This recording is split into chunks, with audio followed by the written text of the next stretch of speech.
E aí, tudo bem? Este é mais um episódio do Podsex 50 Mais, o podcast voltado aos homens gays e bissexuais acima de 50 anos, com temas de interesse de toda a comunidade. No episódio de hoje, nossa convidada é a psicóloga, produtora cultural e empresária da noite, Maria do Céu de Ataíde Vasconcelos, ou somente, como todos conhecem, Maria do Céu. Recifense, pisciana, mãe de 5 filhos e avó de uma neta. Maria do Céu completa, neste ano, 3 décadas que se dedicam ao entretenimento voltado à comunidade LGBT. Começou em 1994 como promoter da boate Dr. Freud. Também nos anos 1990 foi sócia da casa noturna Cats, um misto de restaurante e boate, que apresentava performances de artistas recifenses. É presidente do Instituto Boa Vista, ONG que desenvolve projetos de cidadania e inclusão de gays, lésbicas, travestis e transexuais. Há 21 anos é o nome que está por trás do sucesso do Clube Metrópole. A vida política de Maria do Céu também é agitada. Foi representante regional Nordeste no Ministério da Cultura e participou do Conselho de Direitos Humanos do Recife, além de ter sido candidata a vereadora e deputada estadual. Maria do Céu é uma nordestina arretada, que não tolera o machismo e abraça a causa da comunidade LGBT com todas as suas forças. Acioli, o papo vai ser dos mais agradáveis e interessantes, né? Então vamos nessa? Boa entrevista!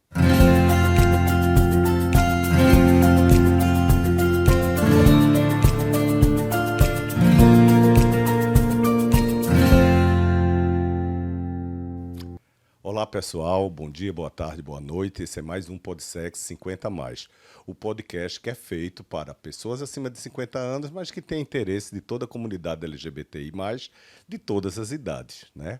Então hoje o nosso assunto vai ser uma balada, vai ser divertidíssimo, vai ser assim alto astral, né? Nós estamos aqui com uma convidada que representa tudo isso e é impossível alguém que tenha convivido em algum momento com alguma balada LGBTI+, que não tenha ouvido falar no nome dela. E até mesmo quem nunca foi, né?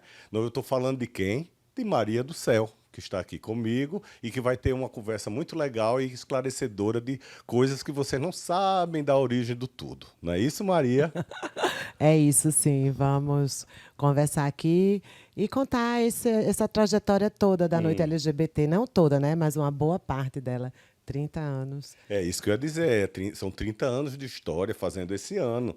Então é bom que muita gente que faz parte dessa geração que assiste nosso podcast, ou que é prioritário para essa geração, conviveu em alguns momentos, ou foi a primeira boate que foi, a primeira vez que se sentiu de igual para igual numa balada, que beijou, que namorou. E para essas novinhas que estão aí, saber de quando tudo começou. Não é isso? Pois é, gente. Aí eu misturo a minha psicologia, né? Que a minha primeira balada ela foi uma homenagem a Dr. Freud, ao Freud, né? O pai da psicanálise. Vamos conversar? Bora, vamos começando já do início, assim, como você chegou a esse trabalho, a essa ação voltada ao público LGBTI+, né? Você disse que está completando agora 30 anos de casa, de entretenimento voltado a esse público. Como foi o início? Foi assim, foi feito com esse objetivo ou foi coisas do destino? Olha, eu sempre curti balada, eu sempre curti noite, eu sempre gostei de dançar. E eu sempre curti balada LGBT, né? GLS, gente, que na época era GLS. Então eu sempre gostei disso, eu sempre gostei de fazer festa na minha casa, aproveitava quando meus pais viajavam.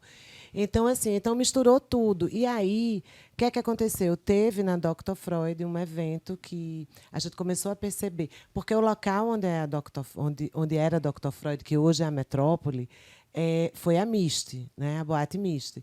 E, naturalmente, com o passar do tempo da Doctor, a Doctor não inaugurou como uma boate GLS, não é? Ela inaugurou e a sexta-feira da boate começou a frequentar, a gente perceber que a galera que frequentava a Mist, a galera LGBT, estava chegando lá. Maria, uma curiosidade. Antes de ser Dr. Freud, naquele mesmo prédio, tinha sido a Mist. Era a Mist. Mas entre a Mist e a Dr. Freud, tinha havido alguma outra? Não. Foi... Então o povo era reminiscente dessa ida. Era, exatamente. Então, na sexta-feira, e era uma fase interessante na Noite do Recife, porque era uma boate que tinha assim bem delimitado. O público na quarta-feira era universitário, a quinta-feira a gente fazia Quinta Paranormal, então era muito música ao vivo, tinha MPB, né? E a sexta-feira era o público GLS. Entendeu? Era um dia específico. Específico, onde todas chegavam. E quando eu comecei a perceber isso que estava chegando, né, que o público estava chegando, eu vibrava, porque era onde eu me identificava, porque eu me identifico muito. As pessoas até às vezes perguntam para mim. E aí eu falo, gente, eu tenho uma identificação muito grande com a cultura LGBT, sabe? Com a cultura geral. Então, quando eu vi isso acontecer dentro da Dr. Freud, eu vibrei com isso. E o sábado era totalmente super hétero. Né? E isso acontecia nos anos 90, em 94, 95, 96. E hoje a gente não vê isso acontecer. Né? Então, foi um momento muito bom, foi de grande aprendizado para mim. Eu digo que foi minha faculdade, foi na Dr. Freud, porque eu fazia psicologia na época e, sabe, me deparei ali com diversas situações, né? Porque aí você vem na demanda e, incrivelmente, as pessoas, eu acho que quando elas bebem, elas conversam mais. Então, muita gente chegava com as demandas de casa, com demandas de relacionamento abusivo, né? Porque existe relacionamento abusivo entre dois homens ou entre duas mulheres. Entendeu? Então, me chegava essa demanda. Então, eu pegava aquilo ali e trazia para a minha segunda-feira para refletir sobre aquilo ali. E eu comecei a perceber que a balada não era só aquela coisa da porta para dentro, entendeu? A gente também tinha um trabalho da porta para fora. E eu fui amadurecendo e fui seguindo, e aí estamos na Dr. Freud, né? Calma que a gente vai chegar lá. A gente ainda Na tá Doctor, a gente está ainda na Doctor. Quando você foi falando da identificação com o público, me veio também a ideia, talvez, que não sei, aí é que você vai me responder, se essa identificação tem a ver também com a sua trajetória de modelo, que tinha pessoas gays muito próximas. Sim, muito, né? Então, Mas, olha, minha vida sempre foi um universo gay.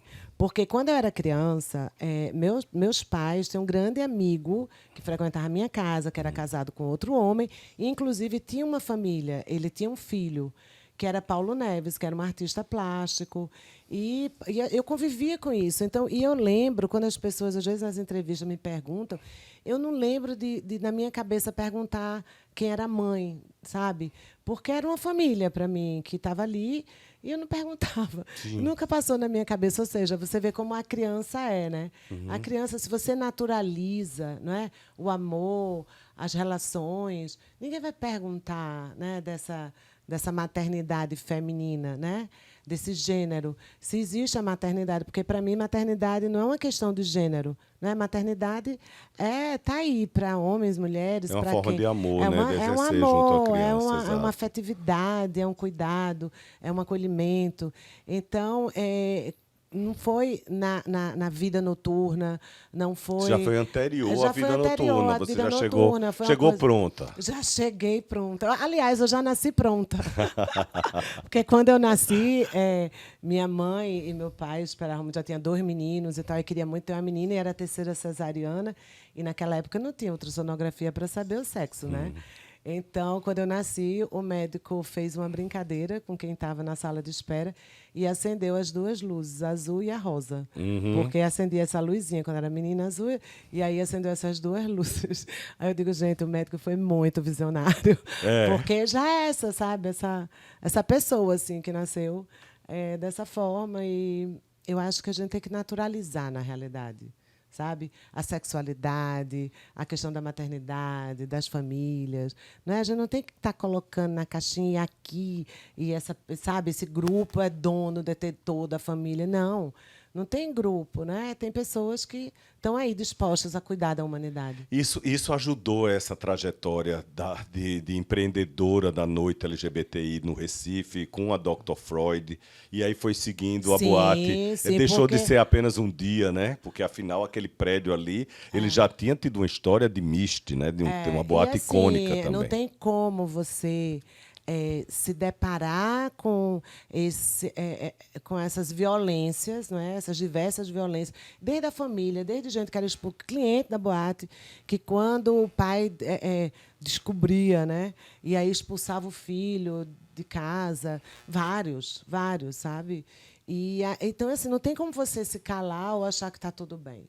Então, foi quando eu não sou de ficar quieta, eu não sou de ficar calada, mesmo que não tenha nada a ver com minha vida, né?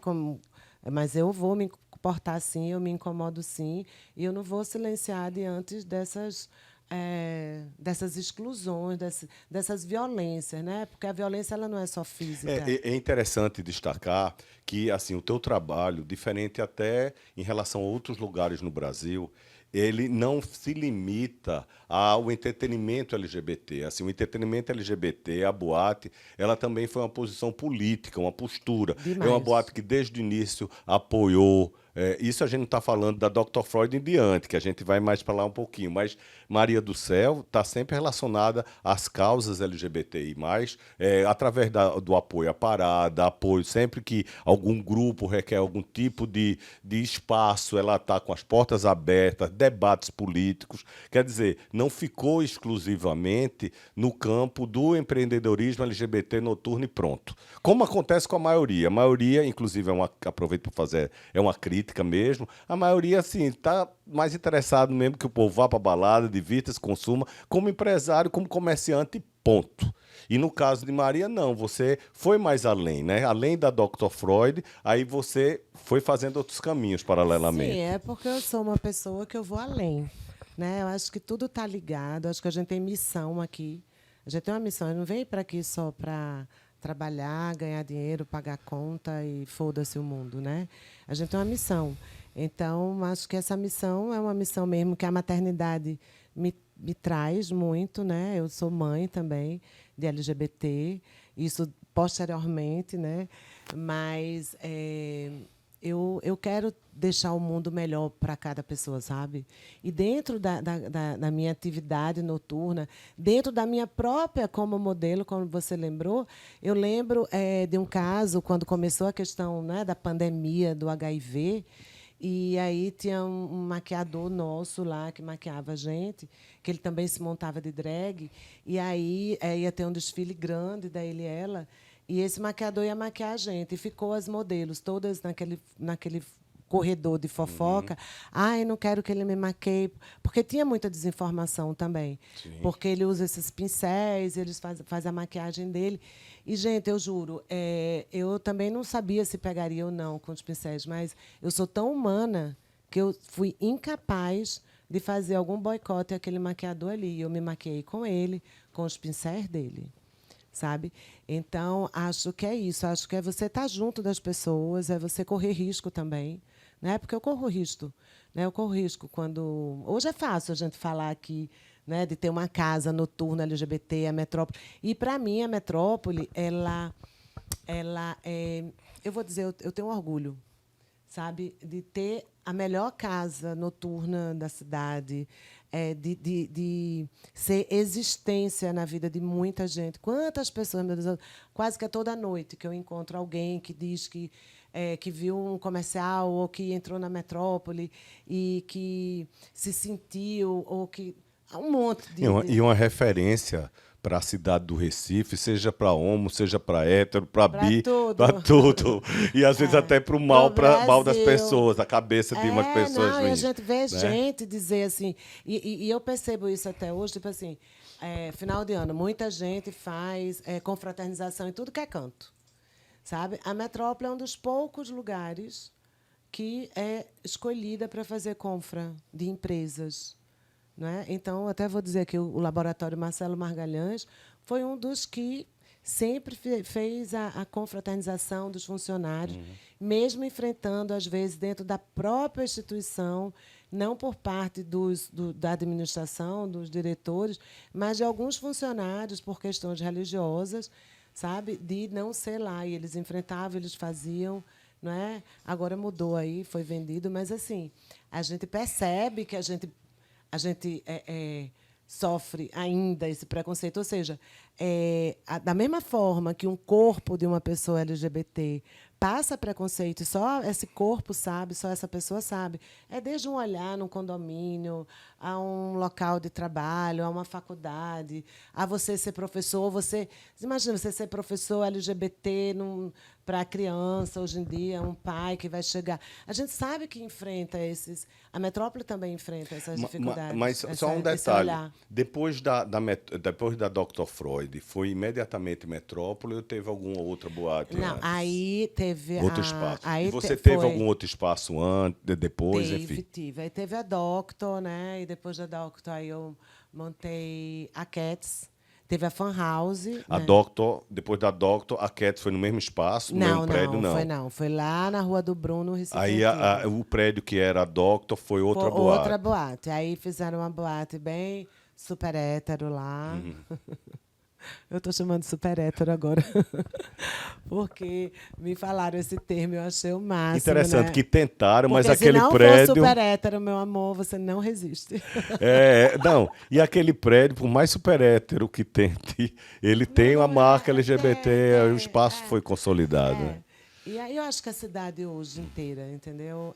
Por mais que não aceitam, que não coloquem bandeira, mas hoje eu acho que existem leis e decretos que protegem muito a população LGBT.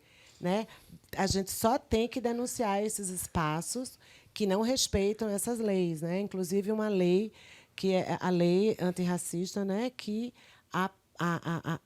apoia, ou seja, protege a população gay do Brasil, né? Que é a lei de 1989, que é a lei do racismo.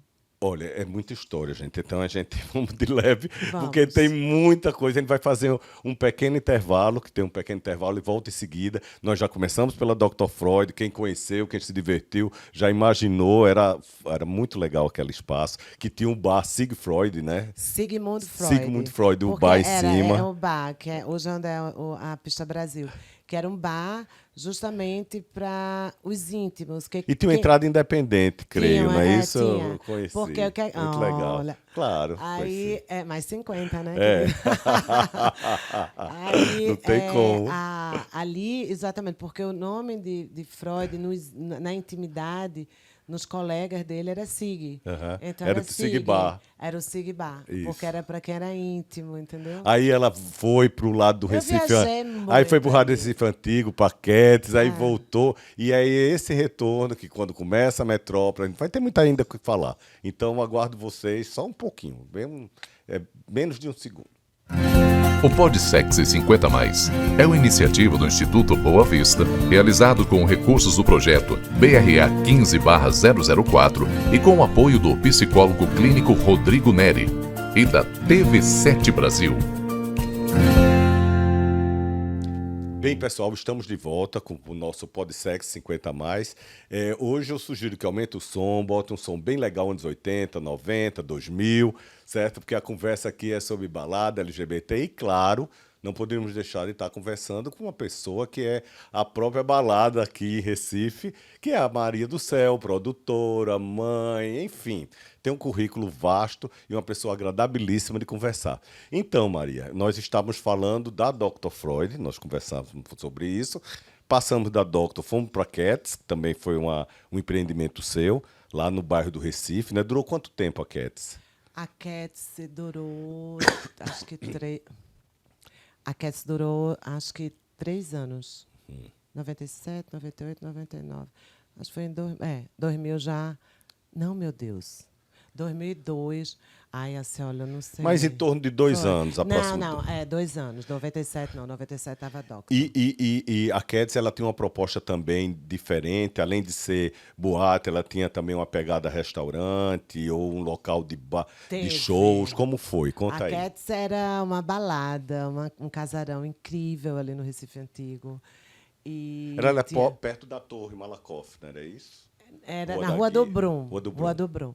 E a Cats, ela também teve, a gente inaugurou um restaurante lá, que era o Medieval. Lindo, espaço lindo, maravilhoso.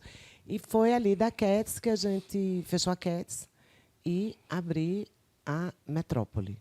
né? Porque aquele prédio, que tinha sido um prédio onde tinha funcionado a Dr. Freud, eu sabia das qualidades todas daquele prédio, da segurança daquele prédio, da pista que tem aquele prédio, que foi a pista onde foi a mista, né? Ali tem uma energia, gente, é incrível. E aí eu disse, não, vamos, pegamos o prédio, aluguei o prédio e a gente montou a Metrópole em 2002. A Metrópole fez esse ano. Vai fazer em abril 22 anos. É 2024, né? Minha gente, desculpa, é porque é tantos anos na minha vida que eu fico perdida. Bem, ela entrou da maioridade, a Metrópole. Maioridade. Né? E bem. durante esse período, você falou um pouco rapidamente, esse é um programa que tratar de 50 mais, inevitavelmente trata de uma peste que foi a epidemia de AIDS, né, que ainda não está 100% resolvida, mas teve um momento muito grave que foi essa epidemia, e a Metrópole pegou exatamente os anos mais duros desse momento. Você citou há pouco a situação que aconteceu na época de Modelo, com o maquiador, que houve todo um preconceito. Você percebeu também como foi, na realidade, essa fase mais, que eu estou chamando de uma fase mais dura da epidemia, sentida na boate? Você teve perdas significativas? Enfim, qual foi a tua visão disso no cotidiano? Olha, foi bem duro, né? A gente... Amigos, né, que se foram, mas também amigos que resistiram, tá? Que estão aí atualmente. Eu até falo muito para as pessoas. As pessoas elas precisam não ter o comportamento de risco, porque era muito dolorido também que colocavam o HIV, né, a doença, a AIDS, como se fosse exclusividade das práticas homossexuais masculinas. Entendeu? Então, isso aí... E eu percebia que não era, porque, inclusive, eu tenho amigas que têm o HIV há 30 anos. Né? E, então, era uma... E hoje, muitos jovens, muitas relações heterossexuais estão se contaminando ainda com o vírus, né? Estão sendo contaminados porque acham que não que hétero não pega. E a gente tem que falar que a questão da sexualidade não é a sexualidade que faz você ter ou não ter, e sim um comportamento de risco, é não usar a camisinha. Né? E uma coisa que é muito importante, assim, olha, que hoje eu digo, ai, meu Deus, as pessoas têm isso, vamos dizer, em cada esquina, que é a testagem. Né, gente? Então, assim, não tenham medo de se testar. Não tenham medo de saber qualquer diagnóstico que seja, porque eu já me testei. Não vou dizer a você que eu fui lá me testar de boa, porque a gente vai realmente. Né? Porque aqui ou acolá, alguma hora você fez alguma coisa sem camisinha e tudo, mas a gente tem que se testar, porque hoje não tem cura, mas tem tratamento. E uma questão também de situação de vulnerabilidade, né? A gente está mais vulnerável em alguns momentos, não vamos julgar se as pessoas deixou de se prevenir ou não em determinada situação, mas ficar atento, como a Maria vem colocando, e tomar as medidas que hoje estão. A gente tem a PrEP, tem a PEP, tem toda... Mas teve aquele momento que foi muito árduo e que certamente... Não, muito. E assim, a própria Metrópole, eu lembro que assim... Quando sai alguma notícia, as pessoas diziam que encostar na parede pega a doença, sabe? Que o banheiro... A gente... Era nesse sentido. Então, a boate em si, sim, é incrível, sofreu. Muito, né? muito. É como se as paredes fossem LGBT, fossem gays, e que as paredes podiam transmitir. Transmitir, juro. Isso aí a gente já passou. E eu, tipo assim, né? A gente... dá aquela dosinha no coração da ignorância, de saber que existe uma sociedade ainda ignorante, preconceituosa, né, que pensa dessa forma. E vou dizer assim, olha, isso foi, sei lá, 15 anos atrás, 10 anos atrás, mas hoje, inclusive, acredito que tem gente ainda que pensa assim. Né? A gente tem uma piscina lá na Metrópole, a gente tem uma piscina. Eu acho que todo mundo entra na piscina, vamos lá, do Esporte Clube do Recife, e ninguém pensa que, se entrar na piscina do Esporte Clube, vai pegar algum tipo de, sei lá, de mancha, de micose ou de vírus, sei lá o que pode pegar na piscina. Mas se falar na piscina da Metrópole, sabe, as pessoas já acham que vai pegar doenças sexualmente transmissíveis, DSTs. Então, o preconceito é muito grave, é muito grande. E o preconceito, gente, só te leva, sabe, a ficar com energia ruim para você, a fazer você não se cuidar, achar que é só o outro, que é só naquela piscina, que é só naquela, sabe, naquelas paredes ou naquele banheiro, e não é assim. Na sua vida pessoal, no seu cotidiano, além dessas questões que estão sendo aqui colocadas relacionadas à metrópole, você percebeu ou sofreu algum tipo de preconceito por ter esse espaço? Demais. Ave Maria. E logo quando era antigamente, porque ambiente GLS era o quê? Era gueto, né? Era aquele buraco, era aquela coisa que não era para ter investimento grande e nada. Hoje em dia, né, que tem empresas grandes de bebida que apoiam, né, mal porcamente, mas apoiam, estão lá junto de uma parada. Mas, gente, a gente não tinha isso.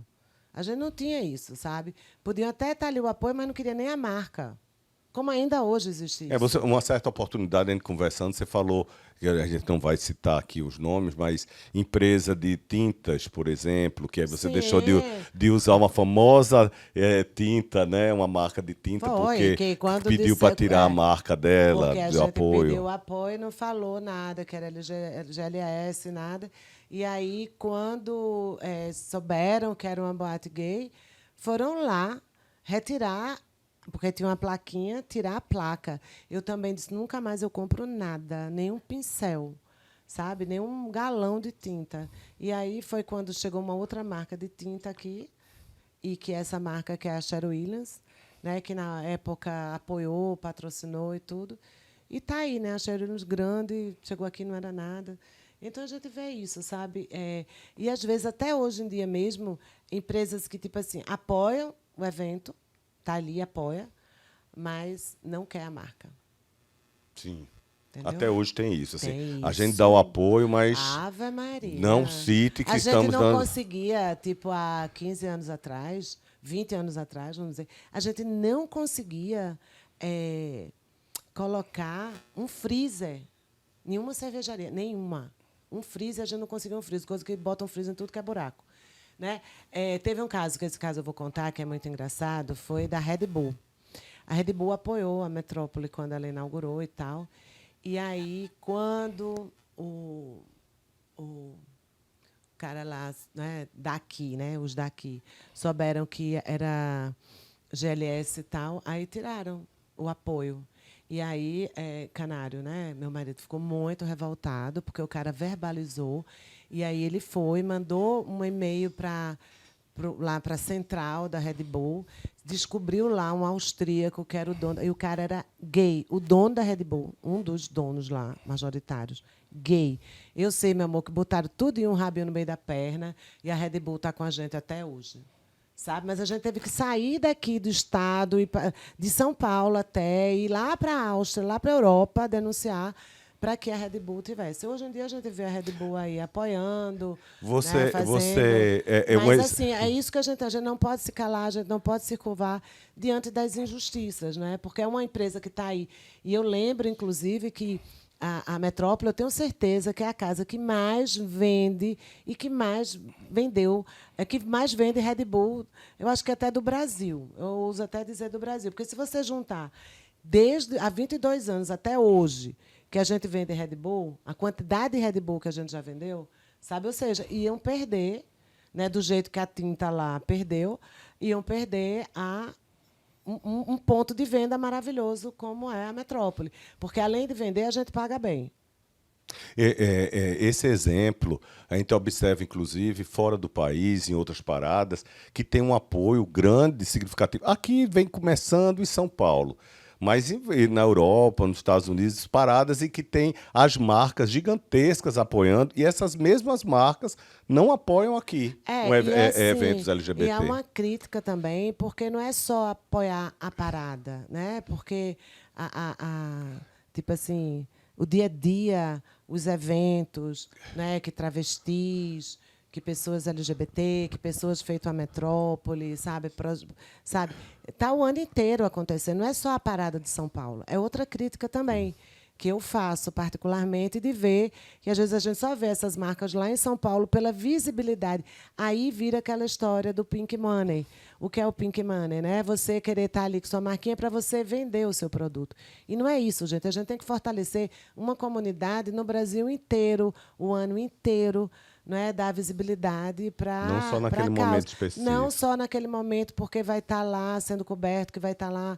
Não, a parada daqui também tem uma dificuldade incrível, né, de conseguir apoio. Então, deixo aqui esse alerta também para o pessoal aí de marketing, né, para o pessoal também das secretarias de cultura do Estado, do município, para a segurança pública também, porque a gente não vê esse envolvimento, esse cuidado com a segurança pública quando é um evento LGBT. Tanto é que o ano de 2023, a Metrópole retirou o trio dela, que a gente está desde 2003 que a gente coloca trio na parada, e esse ano passado a gente retirou por conta de uma questão de segurança pública, né, pelo abandono, pelo descaso que se tem. Eu não vejo. Eu vejo aqui, tem o Réveillon, tem o Carnaval, tem câmera, tem isso, tem aquilo, tem um estudo. Por que não fazem isso na parada? E tem um exemplo bom nesse sentido. E é isso que a gente vai, agora esse há pouco, ano, no exigir, sabe? A gente vai exigir segurança pública nesse evento, que é um evento importante,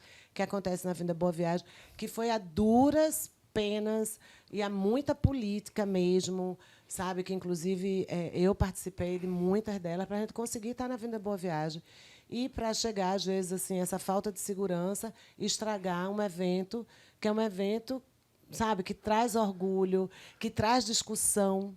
Quando eu vejo famílias montando um almoço para prender o filho dentro de casa, ou para não ir para a parada, ou alguns casos, alguns religiosos ficar em casa exorcizando coisas que eu escuto, que eu sei que acontece.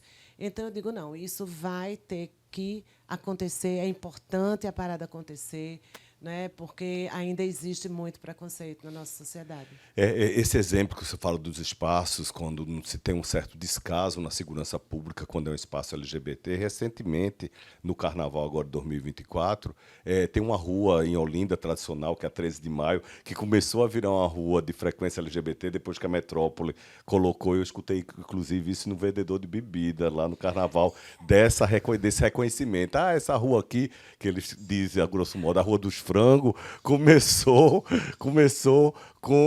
quando a Metrópole colocou um espaço aqui, desde então começaram a frequentar. E o que aconteceu recentemente, nesse carnaval, um amigo meu me falou que teve mais de um arrastão. E que eu disse, mas não tinha polícia lá, e cadê as polícias? Eu disse, e tu vê polícia no espaço LGBT? Assim, não se preocupam, não. Inclusive, eu fiz um post no meu Twitter, né, dizendo para as pessoas se cuidarem, e dizendo isso, que é o descaso público. Eu tenho denunciado da minha forma, né, porque a gente tem que ter até cuidado, até porque hoje em dia tudo polariza para um lado ou para o outro. Vão dizer, você... A gente mesmo tirou o trio numa de alertar quanto a isso, né, da mesma forma que a gente colaborou quando a gente entrou, quando a parada era na Conda Boa Vista. A minha intenção de tirar o trio, adoro estar ali comandando o trio, me doeu não estar na parada. E teve gente que foi dizer, a gente não precisa de mais medo. Não é mais medo, é uma realidade. É um descaso público que a gente vive. É um ato de protesto. É um ato de protesto, sabe? E essa questão da 13 de Maio, deixa eu só dizer, a 13 de Maio, eu frequentei antes, a 13 de Maio, acho que 94, 95, tinha o Bar da Bola, que era o bar de Cleide, e era um barzinho que os LGBTs iam, até porque ela era lésbica, era casada com Paula, e elas montaram lá. E ali já passava. Só que a Metrópole, quando foi em 2003, que a Metrópole botou uma casa, que a gente divulgou, que o turista soube, né, que começou aí mesmo, que a própria prefeitura de Olinda, na época, quando foi no ano seguinte, os blocos de carnaval, eu soube agora, não queriam passar mais lá, porque era uma rua cheia de gay. Aí os blocos de carnaval não quisiam mais passar na 13 de Maio por conta disso. E a prefeitura colocou em frente à casa, que era a casa na Metrópole, no ano seguinte, uma guarita, tipo um pirulito, com polícia ali, porque estavam dizendo que era muita promiscuidade, porque as pessoas se beijavam, que as pessoas estavam fazendo xixi, porque as pessoas estavam transando. Eu nunca vi ninguém transando ali naquela rua. sabe? Mas pode transar em qualquer canto, né? Porque o povo transa mesmo. Né? Mas, assim, mas é a questão do preconceito, entendeu? E aí, o que é que aconteceu? Se fosse uma transa hétero, a discussão ficaria um pouco menos. Baile funk né? pode rolar, né? Aí, tudo bem, né? Maria, a gente está com bem pouquinho tempo, que eu não queria deixar de lembrar só um detalhe, é porque Maria é muito rica, precisa de 3 programas, é muito rica de história, de tanta informação, tem muita coisa. Por exemplo, ela também é responsável, o grupo da qual ela é a presidente, o Grupo Metrópole, pelo Love Noronha, que é um festival incrível em Fernando de Noronha, que completou agora 10 anos, Festival de Turismo e Gastronomia. Né, que tem você foi. Eu fui, foi muito legal, muito legal. Fernando de Noronha, além do mais, é lindo e ela veste Fernando de Noronha de bandeirinhas LGBT. Olha, não né? sou eu que visto, não, tá? É a própria população, é o próprio ilhéu, é o próprio empresário, é o próprio trade turístico que veste, que pede a bandeira. Então, assim, o que é que me fez voltar a Fernando Noronha? São 10 anos, né, do Love Noronha. Desde 2012, né? Mas aí teve a pandemia, teve essas coisas, mas em Sim. 2012 a gente começou. Porque a gente fez em 2012, em 2013, aí em 2012, quando eu voltei a Noronha, as pessoas perguntam, quando é que vai ter? Quando é que vai ter? Eu digo, minha gente, não tinha intenção de fazer de novo. Então, foi essa própria procura das pessoas que queriam, a gente fez em 2013, e foi o acolhimento, o quanto Noronha recebe bem o turismo LGBT. Sabe? Recebe bem todo o turismo, mas o turismo LGBT é muito bem recebido em Fernando de Noronha, e é isso que a gente volta em Fernando de Noronha, porque, querido, eu não vou em canto nenhum, nem vou levar ninguém num lugar que vai ser mal recebido. E fora isso, porque a gente chegou finalmente, lembrando que ela é presidente do Instituto Boa Vista, né, a organização que faz este podcast, tá? E que tem feito trabalhos muito interessantes, porque mostrando que ela é múltipla, ela trabalha na boate, né, ela está ligada a empreendimentos como o de Fernando Noronha, teve uma atuação política e tem uma atuação política também voltada à comunidade LGBT. Isso, assim, é um reconhecimento que daqui eu também faço de cátedra, sabe? Porque, afinal, não é comum empresários locais, aliás, no Brasil como um todo, ver envolvido com as causas sociais que estão relacionadas à população LGBTI+.